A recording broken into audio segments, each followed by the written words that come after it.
Vemulawada rural మండలం బొల్లారం గ్రామం చందుర్తి మండల కేంద్రంలో రైతుల కోసం ఏర్పాటు చేసిన ఎరువుల దుకాణాలను రాష్ట్ర ప్రభుత్వ విప్ ఆది శ్రీనివాస్ జిల్లా కలెక్టర్ సందీప్ కుమార్ జూతో కలిసి ప్రారంభించారు.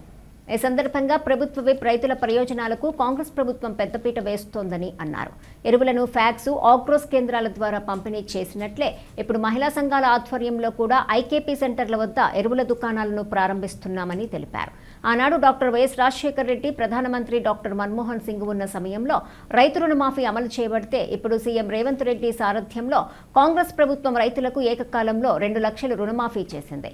గత ప్రభుత్వ అసమర్థత వల్ల కొంతమంది రైతులకు రుణమాఫీ లభించలేదని, అయితే కాంగ్రెస్ ప్రభుత్వం రైతుల కోసం ఇప్పటికే 1 లక్ష కోట్లు ఖర్చు చేసిందని పేర్కొన్నారు. రైతుకి ఎక్కడ ఇబ్బంది కావద్దు. ఈరోజు శాస్త్రజ్ఞులేమో నరేంద్ర మోడీ గారు కూడా మన్ కీ బాత్ లో ఉన్నాడు, ఎకరానికి 1 బస్తా వేయమని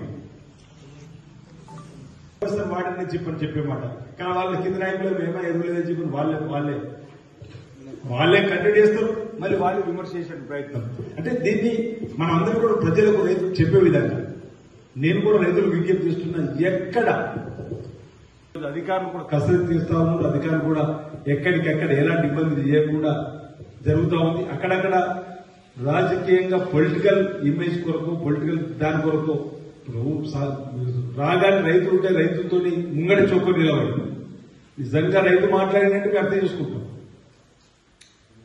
రైతు ఇబ్బందిని అడ్డం పెట్టుకుని ఎవరో నాయకుడు ఫోకస్ కావాలని చెప్పి చేసుకునే ప్రయత్నం కరెక్ట్ కాదని మాట సందర్భంగా చెప్తూ రైతులకు విజ్ఞప్తి చేస్తున్నా, మీ గ్రామాల్లో ఉన్నటువంటి కార్యదర్శుల ద్వారా కానీ, ఏవోల ద్వారా కానీ మా దృష్టికి నేరుగా తీసుకొచ్చినట్లయితే తప్పనిసరిగా సమస్యను పరిష్కారం చేయడం కోసం మేము ప్రయత్నం చేస్తాం.